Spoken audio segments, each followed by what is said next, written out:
உன்னை நான் அழைச்சிருக்கேனா இல்லையான்னு ஆண்டவர் காட்டுறாரு.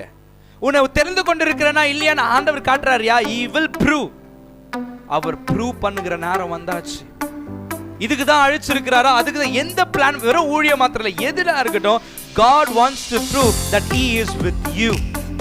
அவர் உன்னோட கூட இருக்கிறான்னு சொல்லி அநேக ஜனங்களுக்கு ப்ரூவ் பண்ணுகிற ஒரு மாதமா இருக்கும். ஒரு டிஃபரன்ஸை காட்ட போகிறார்.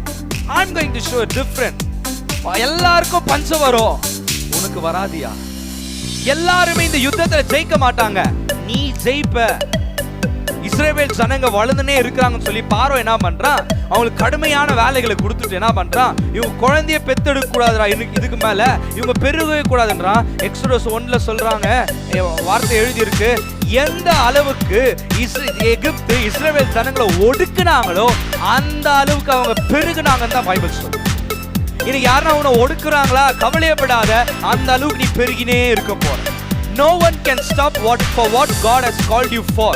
ஆண்டவர் உன்னை எதுக்கு அழைச்சிருக்கிறாரோ அந்த அழைப்பை யாருனாலே ஒன்றும் பண்ண முடியாது. எதுக்கு உன்னை அழைச்சாரோ யாருனாலே ஸ்டாப் பண்ண முடியாது. ஒரு வறுமையில ஒரு பெரிய பிரேக் த்ரூ, பண விஷயத்துல ஆண்டவர் உனக்கு ஒரு பெரிய பிரேக் த்ரூ கொடுக்கிறார். இந்த மாதம் the place of plenty ஆண்டவர் ஒரு நிறைவான ஒரு வறட்சிய ஒரு குறைவான இடத்துல இல்ல, ஒரு abundance ஆன ஒரு பிளேஸ் ஆண்டவர் கொண்டு போய் விட போகிறார். Only one thing, you need to come to God. நீங்க ஒண்ணே ஒண்ணு தான் பண்ண, நீங்க ஆண்டவர் கிட்ட வந்துருங்க. பா இந்த எகிப்து பஞ்சம் இருக்குதான். ஆண்டவர் என்னன்றாரு? இஸ்ரவேல போய் உங்க அப்பாவுக்கு சொல்லுப்பா, எங்க அப்பாவுக்கு போய் சொல்லு, இன்னும் 5 வருஷம் பஞ்சங்குது, எந்த லெவல்ல இருக்கிறேன்னு போய் சொல்லுங்க. நீ நல்லா ஒண்ணு புரிஞ்சுங்க. யோசேப் சொல்லி அனுப்புறான், நான் எந்த நிலைமையில இருக்கிறேன் பாருன்னு சொல்லி. இன்னைக்கு இயேசு மகா பெரிய பணக்காரர், அவர் அறிஞ்சிப்பன்னு சொன்னா நீ தைரியமா அவர்கிட்ட வரல. அவர் மகா பெரிய, இந்த உலகத்துக்கே அதிபதி அவர் தான், இந்த உலகத்துக்கு சொந்தமானவர் அவர் தான், இந்த உலகமே அவருக்கு தான் சொந்தம்.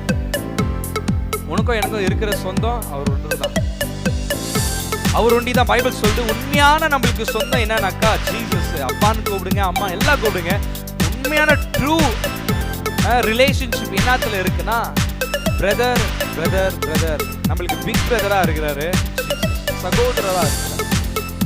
மூத்த சகோதரனா இருக்கிறதுனால அந்த சகோதரன் சொல்ல என்ன, நான் ஒரு பொசிஷன்ல இருக்கிறேன், அதனால நீங்க தைரியமா வாங்க, என் கிட்ட இருங்க, நான் உங்களை ஃபீட் பண்ண முடியும். இன்னைக்கு எங்கேயோ செதறச்சிட்டு இருக்கலாம் நீங்க. ஆண்டவர் என்னன்ற உங்களை பார்த்து இன்னைக்கு என்கிட்ட வந்துரு, நான் உன்னை ஃபீட் பண்றேன். I want to feed you. உனக்கு நான் ப்ரொவைட் பண்ண விரும்புறேன். உலகமே பஞ்சம் இருக்கட்டும், நீ என்கிட்ட வந்துரு. உலகமே நோயோட இருக்கட்டும், நீ என்கிட்ட வந்துரு. ஹalleluya.